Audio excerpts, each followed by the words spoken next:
2021년 하나님과 동행하는 한 해가 되십시오 라는 제목으로 말씀을 요한복음 1장 14절 말씀 중심으로 나누도록 하겠습니다. 신앙이 뭘까요? 신앙을 우리가 뭐라고 이야기해야 되겠습니까? 신앙은 다양합니다. 어떤 사람은 그 대상이 돈이 될 수도 있고요. 또 어떤 사람은 또 자기들이 계획하는 준비하는 바가 될 수도 있고요. 다양합니다. 우리가 기독교만 신앙을 독점하는 것이 아닙니다. 모든 사람에게는 자기들이 가지고 있는 신앙이 있고 아니면 신앙적 신념을 가지고 살아갑니다. 우리가 신념하고 신앙은 다릅니다. 그래서 얼마 전에 TV에서 여호와의 증인들에 대한 이야기를 할 때에 방송에서 종교적 신념 이렇게 이야기했습니다. 군대 가지 않는 것을 저들은 종교적 신념이다 이렇게 이야기했습니다. 군대 가지 않는 것이 신앙이 될 수는 없지요. 그래서 그렇게 설명을 하죠. 그런데 우리 그리스도인들이 신념과 신앙을 또 구분하지 못할 때가 있어요. 그래서 신념을 신앙으로 알고 또 고집스럽게 자기 신념대로 하나님을 믿는 사람들이 없지 않다는 것을 우리는 주변에서 왕왕 보게 되는 것을 알 수가 있습니다. 먼저 정의를 내리면 우리의 신앙은 예수 그리스도를 믿고 그분의 가르침에 따라 사는 것이 신앙입니다. 예수 그리스도를 믿는 것이 신앙이고 믿는다면 그분이 가르치는 대로 저희들이 살아가려 애쓰는 것이 신앙이라는 것입니다. 그러면 신앙 생활은 무엇이 되겠습니까? 신앙 생활은 신앙하는 대로 삶이 뒷받침되는 것이 신앙이죠. 우리가 영성이라는 말을 써요. 영성이라는 말이 바로 그러한 말입니다. 하나님을 믿고 하나님을 체험한 사람들이 하나님의 방법대로 살려고 애쓰는 것이 영성입니다. 자, 신앙생활, 영성, 경건 다양한 말로 표현하는데요. 한마디로 표현하면 주님과 동행하는 삶이 신앙생활입니다. 2021년 이제 새해입니다. 오늘 신년 예배를 드리면서 우리 꿈꾸는 교회 가족들이 성도들이 2021년 한 해 동안 하나님과 동행하는 한 해가 되시기를 예수님의 이름으로 축복합니다. 여러분 주님과 동행하십시오. 여러분 동행한다는 것이 무엇입니까? 동행이라는 말은 함께 걷는 것을 의미합니다. 그런데 같이 걷는 것은 같이 걷다라는 것은 무슨 의미입니까? 같이 걷는다는 것은 누군가 힘이 들거나 어떤 이유로 포기할 수 있다는 겁니다. 동행은 항상 동행하지 못합니다. 누군가가 그 동행의 길을 포기하면 그러면 그 동행의 약속이 깨지는 거죠. 하나님과의 동행도 마찬가지입니다. 하나님은 우리와 늘 함께 동행하시기를 원하는데 우리는 우리의 사정, 우리의 생각, 우리의 현실로 인해 때로는 하나님과의 동행을 거절할 때도 있다는 것입니다. 그런 의미에서 오늘 본문에 보면은 이 말씀에 좀 많이 사로잡혔습니다. 생각을 했습니다. 무슨 말씀이냐? 우리 가운데 거하심에. 이 말씀이 좋았습니다. 우리 가운데 거하심에. 무엇이 되어? 말씀이 육신이 되어. 2000년 전에 제자들은 너무 행복했던 것이 무엇입니까? 예수님과 함께 동행했습니다. 근데 그분이 하나님이신데 처음에는 몰랐지만 나중에는 알았죠. 그분이 자기들하고 동행하고 있다는 거, 함께하고 있다는 거, 우리와 함께 가운데 거하신다는 것. 이것을 사도 요한은 이야기하고 있는 것입니다. 바로 이 말을 우리에게 적용하면 이렇게 또 설명할 수 있겠죠. 우리 안에 거하신다. 우리 안에 함께 하신다. 함께 계신다. 이렇게 말할 수가 있습니다. 내가 의식하지 못하고 느끼지 못하는 것 뿐이지 사실 주님은 항상 우리와 함께 하십니다. 하나님이 함께 하심을 의식한다면 그럼 이제 우리 삶이 달라질 것입니다. 하나님과 우리 관계를 살피는 가장 좋은 성경이 저는 창세기라고 생각을 합니다. 하나님이 사람을 지으신 것은 하나님이 우리와 함께 하기 위해서 하나님이 우리를 지으셨다는 것입니다. 하나님 마음대로 우리를 하기 위해서 지은 것이 아니라 하나님이 우리에게 자유라는 의지를 주시고 그 자유의 의지를 가지고 하나님과 동행하기를 원하는 마음에서 하나님이 우리를 지으셨다는 것입니다. 한마디로 의지대로 살 수 있는 능력을 우리에게 허락해 주신 것이지요. 하나님은 우리에게 그 자유의지를 가지고 하나님이 만드신 이 세계를 함께 더불어 누리시기를 원하셨다는 것입니다. 이것은 아무것도 한 것 없이 공로 없이 누리는 우리들의 은혜입니다. 하나님과 우리 관계가 군신 관계가 아니라 아버지와 자녀의 관계요 함께 누리는 관계라는 겁니다. 이게 뭐다? 동행이라는 것입니다. 그러면 우리가 하나님과 동행하면서 또 같이 걷고 있으면서도 왜 우리는 하나님을 잊고 또 죄를 가벼이 여기는가 하는 것입니다. 이것은 지금 내가 동행하고 있다는 사실을 깨닫지 못하고 있기 때문에 그렇습니다. 한번 생각해 보시기 바랍니다. 자식 앞에서 우리는 함부로 행동하지 않습니다. 왜 그렇습니까? 자식 앞에 부끄럽지 않기 위해서일 것입니다. 그러면 우리가 하나님 앞에서 왜 우리가 마음대로 살고 있습니까? 교회가 주님의 몸이고 주님이 거하시는 장소라 여기면서 우리는 왜 교회된 스스로를 함부로 여기고 있느냐 하는 것입니다. 정말 주님과 동행하고 있는가라는 것입니다. 내가 정말 주님과 지금 동행하고 있다면 우리는 함부로 살 수 없죠. 우리는 함부로 생각할 수도 없습니다. 그런데 우리는 함부로 생각하고 함부로 살 때가 있습니다. 왜 그럴까요? 그것은 지금 내가 하나님과 함께 있다는 것을 잊고 있기 때문에 그렇습니다. 그런 의미에서 성경을 한번 찾아보겠습니다. 말씀드리면 139편입니다. 시편 139편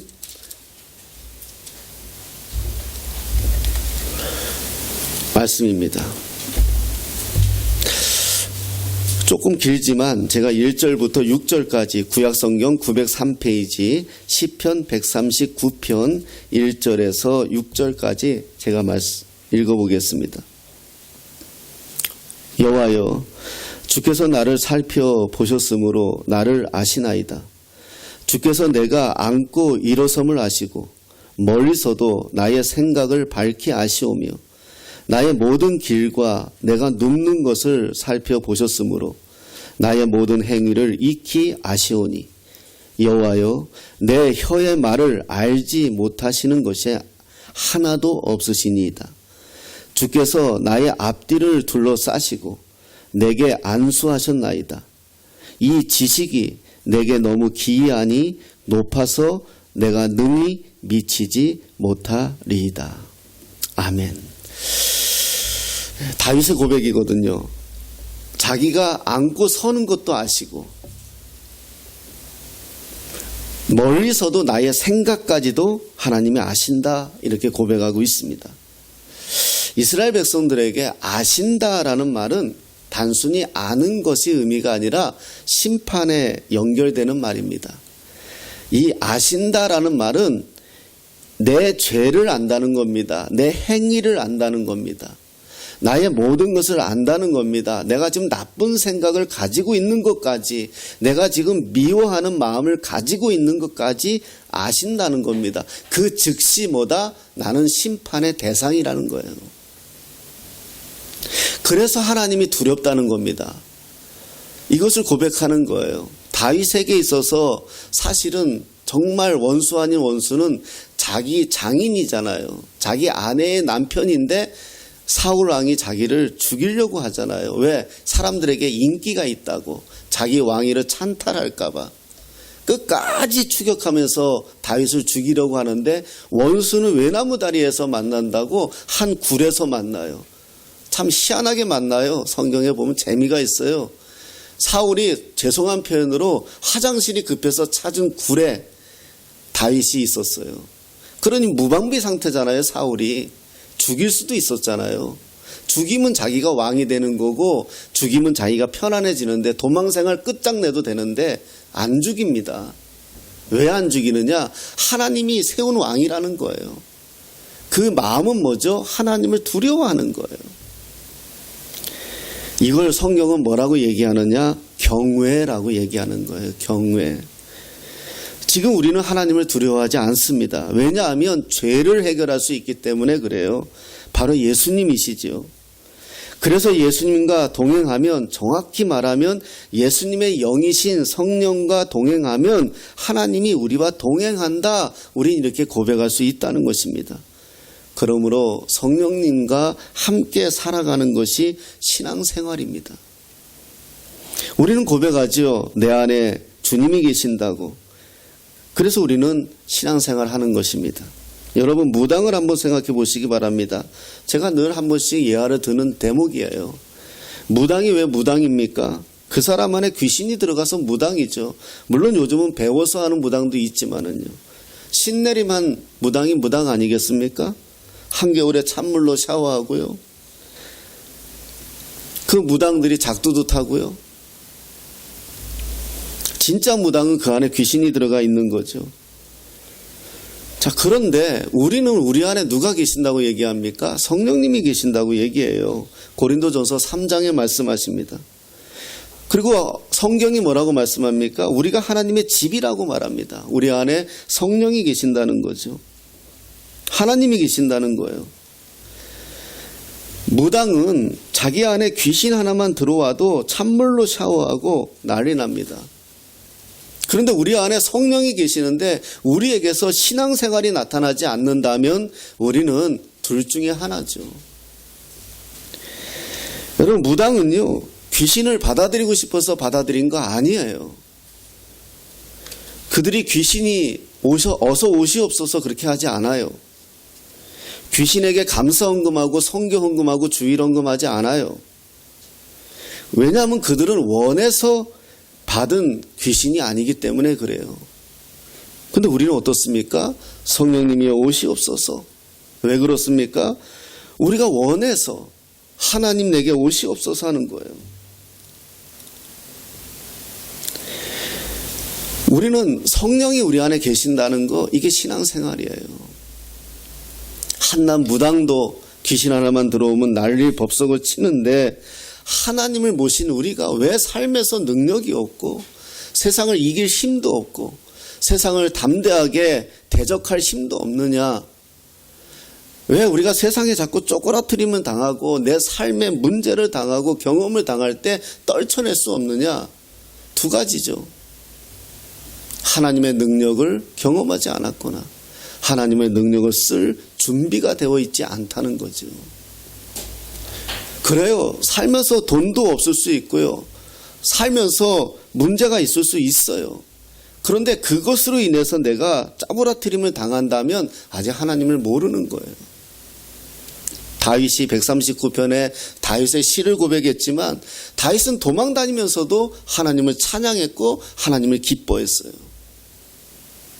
사람들에게 배신당하고 사람들에게 저주당하면서도 개의치 않았고 하나님을 기뻐했어요. 왜냐? 하나님을 아니까요. 반드시 하나님이 나를 어떻게 할 거라는 걸 아시니까요. 아니까요. 그러니까 지금의 삶에 내가 무너지지 않았던 거예요. 여러분, 10년, 20년입니까? 여러분, 그렇게 도망 다니는 게 만만치 않아요. 때로는 도망 다니면서 미친 척도 해요. 살기 위해서. 가장 자기가 소중하게 여겼던 자기의 부하로 인해서 저주도 당해요. 아니, 아들에게까지 쿠데타를 당해요. 그 인생이 어떤 인생이겠습니까? 그래도 그는 개의치 않아요. 왜? 하나님을 아니까요. 하나님이 자기를 어떻게 하셨다는 걸 아니까요. 하나님의 계획 안에 있다는 걸 아니까요. 그게 신앙생활입니다. 베드로 사도가 말하지요. 우리에게 신의 성품에 참여하라. 무슨 말입니까? 성령님이 우리 안에 계시면 성령의 역사가 나타난다는 거예요. 이게 성령의 열매라는 거예요. 하나님과 동행하는 삶은 어떤가 하는 것을 또 살펴보면 하나님이 주장하는 삶이죠. 주님과 동행하자 이 말에서 중심되는 말이 무엇입니까? 주님입니다. 주님이 주장하시는 삶을 들여다보면 어떻습니까? 대개 이런 고백이 그들에게서 나온 거죠. 나의 것은 없습니다. 다 주님의 것입니다. 부부가 살면서 왜 갈등합니까? 서로 소유를 주장하기 때문에 갈등하는 거예요. 남편이 내 거라는 거예요. 아내도 내 거라는 거예요. 그러니 내 말을 들어야 된다는 거예요. 남편도 내 말을 들어야 된다 말하고 아내도 내 말을 들어야 된다 말한 거예요. 왜? 내 남편이니까, 내 아내니까. 소유가 들어가 버린 거예요. 그러니 서로 갈등하는 거죠. 그냥 남편으로 존중하고 하나님이 내게 주어진 하나님의 나에게 선물로 주신 남편이라고 여기면 그냥 존중하잖아요. 아내도 마찬가지고요. 부모 자식도 마찬가지예요. 자식이 내 것이 되는 순간 갈등이에요. 내 것이니까 노심초사하죠. 어떻게 될까 봐 걱정되고 어떻게 될까 봐 걱정되고. 왜? 내 거니까요. 근데 하나님 거라고 여겨보세요.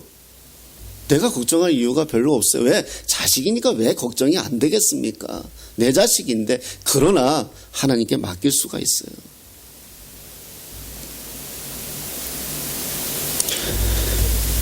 하나님 거라고 여겨지면은요, 그러면 맡길 수가 있는 거예요. 자식도 하나님 거라면. 그럼 하나님이 책임져 줄 거라는 믿음, 그게 신앙생활이에요. 우리는 다 청직이잖아요. 우리가 가져갈 수 있는 게 뭐가 있습니까? 없어요.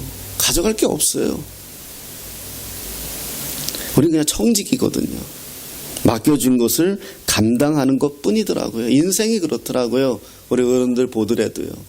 평생 자식들을 위해서 삽니다. 그 마음을 모르는 거 아니죠. 그러나 결국 그렇다고 해서 책임지는 것도 아니에요. 자식을. 결국 하나님이 하시더라고요. 제 경우는 그렇더라고요. 하나님이 하시더라고요. 내가 내 자식의 취업을 내가 넣어줄 수 있습니까? 내가 내 자식 감기 걸리지 않도록 내가 할 수 있어요? 영양제와 건강보조제는 줄 수 있겠죠. 그러나 책임지지 못해요. 결국은 하나님께 위탁할 수밖에 없더라고요. 맡길 수밖에 없더라고요. 이게 신앙생활입니다. 하나님께 맡기는 게 우리 신앙생활이에요. 저는 부모님을 일찍 천국에 보내드렸어요. 그리고 저는 외아들이었잖아요. 그래서 저는 어려서부터 무엇이 훈련되어져 있었느냐 하면 어떤 결정이든 혼자 하는 버릇이 제게 있어요. 그래서 제 아내에게 많이 상처를 주기도 하고 사역을 하면서 동역하는 분들에게 좀 불편을 줄 때가 참 많아요. 잘 안 돼요. 어려서 늘 저는 제가 결정해야 됐어요. 먹고 사는 문제도 내가 결정해야 됐고 오늘 내가 무엇을 해야 되는지도 내가 결정을 누군가와 의논하지 못했어요. 부모에게서 이 훈련이 안 된 거예요. 자식이요 저한테 와서 의논하지 않는 거 내가 훈련시키지 못한 거예요.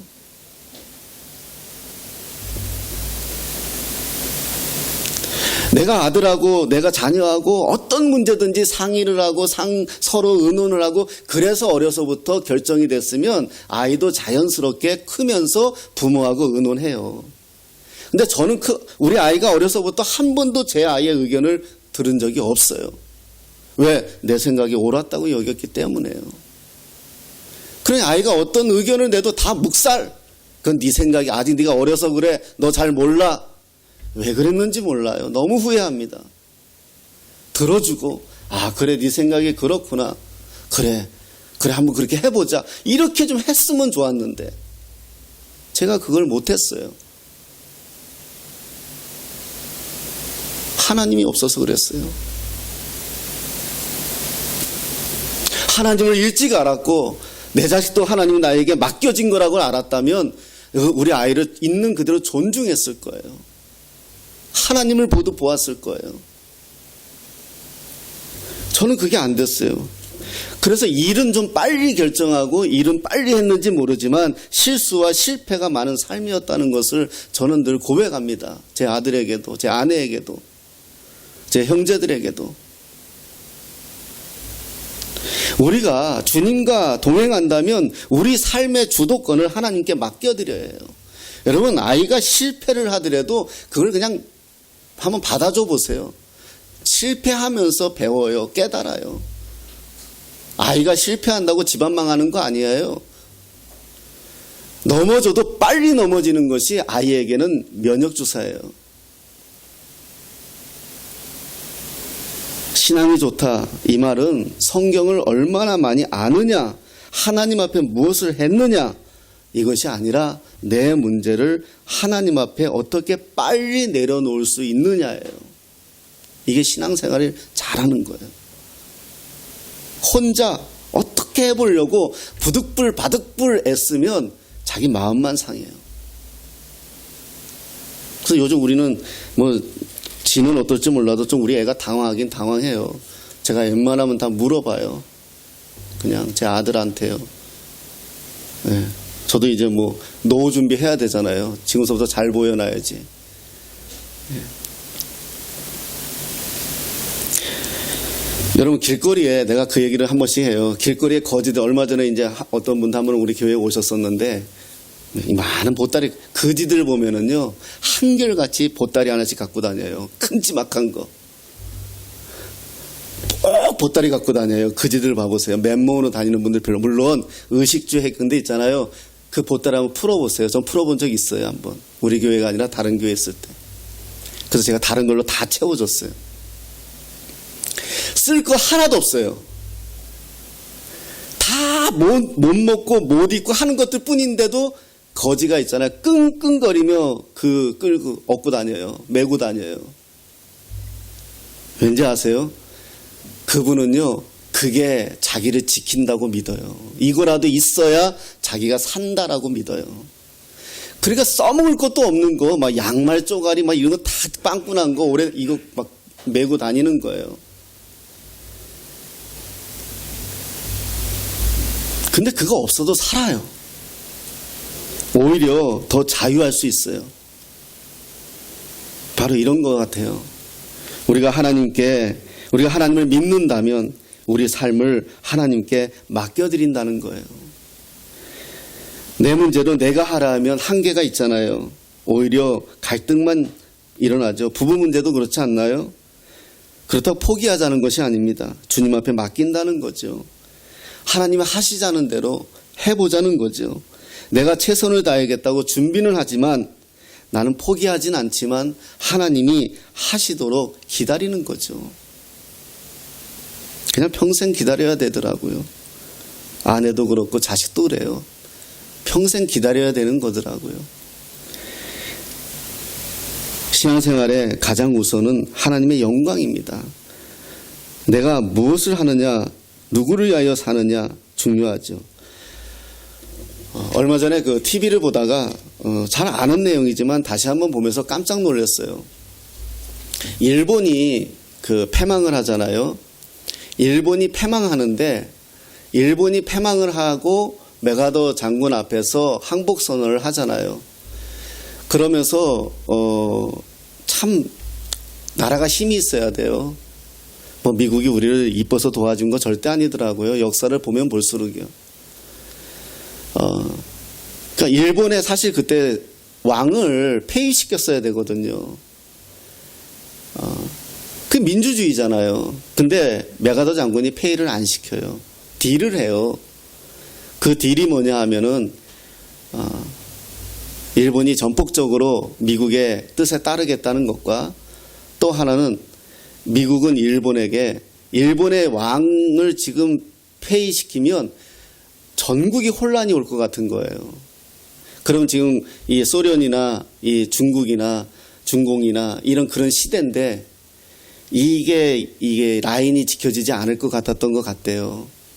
그래서 딜을 한 게 일본 왕을 왕으로 그냥 놔두는 조건으로 대신에 국민들 앞에서 나는 신이 아니라는 것을 발표하라고 그렇게 딜을 했대요. 근데 정말 그렇게 해서 발표를 해요. 그 육성으로 들어봤어요. 일본의 왕이 백성들 앞에서 라디오로 방송하는 거를요. 이렇게 방송하더라고요. 나는 신이 아닙니다.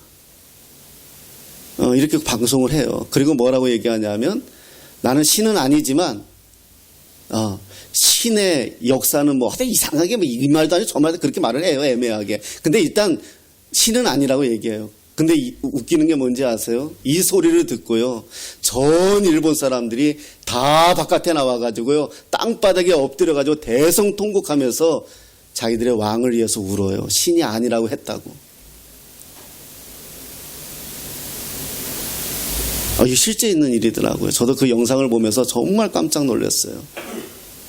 신이 아니라고 했다고 그 일본 사람들이 전부 다 통곡을 하는 거예요. 왜 우리 왕은 신인데 신이 아니냐고. 그리고 왕이 이제 주권은 국민들에게 돌려주겠다고. 이제 왕이 그때까지 왕이 주권을 갖고 있었잖아요. 이제 내가 안 하겠다. 여러분들한테 그거 안 받겠다고 또 나와서 통곡해요. 그걸 보면서 많은 생각을 하게 됐어요. 우리도 하나님을 아는 것이 이렇게 알고 있지는 않는가라는 것을 생각해 봤어요.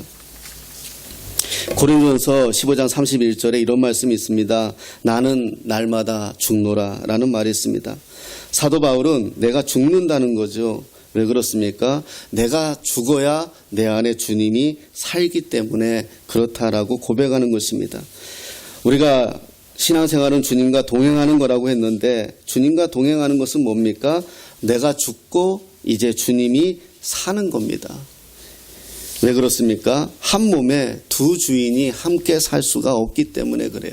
우리가 신앙생활하면서 갈등하는 거는 뭔지 아세요?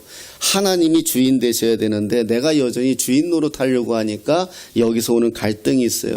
정말 어떤 문제를 놓고 하나님 내가 어떻게 해야 되겠습니까? 한번 기도해 보느냐라는 거죠. 내가 어떤 결정을 하기 전에 하나님 제가 어떻게 하면 좋겠습니까? 한번 기도하느냐라는 거죠. 자식들의 또 부모의 어떤 결정들을 놓고 하나님 어떻게 하는 것이 좋겠습니까? 라고 기도하냐는 거죠. 갈라디아서 2장에 이런 말씀이 있습니다. 제가 찾아보겠습니다. 갈라디아서 2장 20절입니다.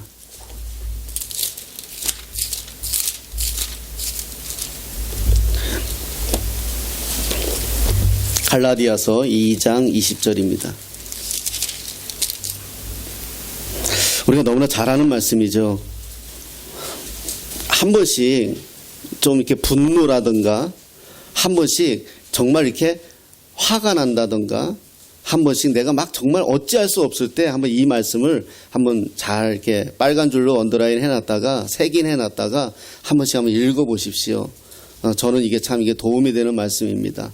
20절 함께 읽어보겠습니다. 내가 그리스도와 함께 십자가에 못 박혔나니 그런즉 이제는 내가 사는 것이 아니요 오직 내 안에 그리스도께서 사시는 것이라. 이제 내가 육체 가운데 사는 것은 나를 사랑하사 나를 위하여 자기 자신을 버리신 하나님의 아들을 믿는 믿음 안에서 사는 것이라. 아멘. 부부싸움 할 때 이 말씀을 딱 펼치십시오. 제가 한번 그런 적 있어요, 옛날에. 우리 집사람하고요. 예. 자식이 하도 원수 같을 때 자식 앞에서 이 말씀 한번 펼치십시오. 예. 주님과 동행하는 삶은 무엇이겠습니까? 결국 내가 죽고 내 안에 주님이 사시는 거죠. 여러분, 창세기에 나오는 대표적인 인물을 말하라 하면 아마 요셉을 많이 이야기합니다. 요셉만큼 극적인 인생을 산 사람이 드물기 때문일 거예요. 요셉은 태어날 때부터 자기 의지와 상관없이 어려움을 경험하죠. 아버지 야곱은 요셉의 어머니 라헬을 얻기 위해서 14년간 일을 했습니다. 그래서 아들을 얻었지만 그 사랑이 너무 커서 요셉의 비극이 시작되죠. 이복 형들에게 미움을 받기 시작하더니 결국 인신매매 당해요. 요셉은 구약에서 특히 창세기에서 하나님과 동행한 인물로 나와요. 심지어 그를 종으로 삼았던 애굽의 친위 대장도 요셉을 보고 하나님과 동행한 사람이다라고 고백하는 말씀이 있어요. 그런데 요셉이 행복합니까? 행복하지 않아요. 형들한테 인신매매 당하고 애굽으로 종살이 왔는데 뭐가 행복하겠어요? 차라리 형들한테 속아 구덩이에 영원히 갇혀 있는 것이 더 나았을지도 몰라요. 차라리 사람들이 구해줄 거라는 희망이나 있죠. 생전 가보지도 않은 애굽으로 가서 종살이 하는데 뭐가 행복하겠습니까? 그런데 그의 얼굴에서 하나님의 영광이 나타났다. 이렇게 성경은 말하고 있어요. 그게 무엇입니까? 바로 동행입니다. 여러분, 우리의 믿음은, 우리의 신앙생활은 어떤 것도 우리를 무너뜨릴 수가 없어요. 내 삶이 어떤 지경에까지 왔다 할지라도 그것이 나를 무너뜨릴 수가 없어요. 누군가 나를 원수로 여긴다고 할지언정 그래도 그것이 나를 무너뜨릴 수가 없어요. 왜냐하면 내 안에 하나님이 계시기 때문에 그래요. 그게 동행이에요. 여러분, 2021년도는 우리 살아가는 모든 성도들, 또 저도 정말 예수님과 동행하는 한 해가 되시기를 예수님의 이름으로 축복합니다. 성경은 요셉의 상태를 형통하다고까지 이야기. 뭐가 형통해요? 팔려와서 종살이 하는데. 성경에서 형통하다고 말하는 것은 주님과 지금 동행하고 있느냐라는 거예요. 상황을 보는 것이 아니라, 현실을 이야기하는 것이 아니라, 성경은 하나님과 동행하면 형통한 거고 하나님 없이 혼자 인생을 살면 불통한 거예요. 오늘 보면 요한복음 1장 14절에서 말씀이 육신이 되어 우리 가운데 거하심에라고 말씀합니다. 그래서 말씀이 육신이 되어, 너무 유명한 말이죠. 인카네이션이라는 말인데 성육신 하셨다는 거죠. 하나님이 사람으로 오셨다는 거예요. 이제 하나님이 사람으로 오셨는데 그 하나님이 사람으로 오신 예수님이 이제 우리 안에 거하신다는 것이에요. 저와 여러분들은 어떤 사람입니까? 바로 하나님이 거하시는 성전과도 같은 사람들이라는 겁니다. 이것이 훈련이 됐으면 좋겠어요. 우리 신앙생활할 때 우리의 신앙이 늘 하나님과 동행하고 하나님 앞에 묻고 하나님을 기억하고 하나님의 뜻에 따라 살려고 애쓰는 사람들, 바로 이것이 우리 그리스도인이다 라고 말할 수가 있겠습니다. 저와 여러분들의 삶에, 또 인생에, 가정에, 사업장에, 직장에 늘 하나님과 동행하시는 한 해가 되시기를 예수님의 이름으로 축복합니다. 기도하겠습니다.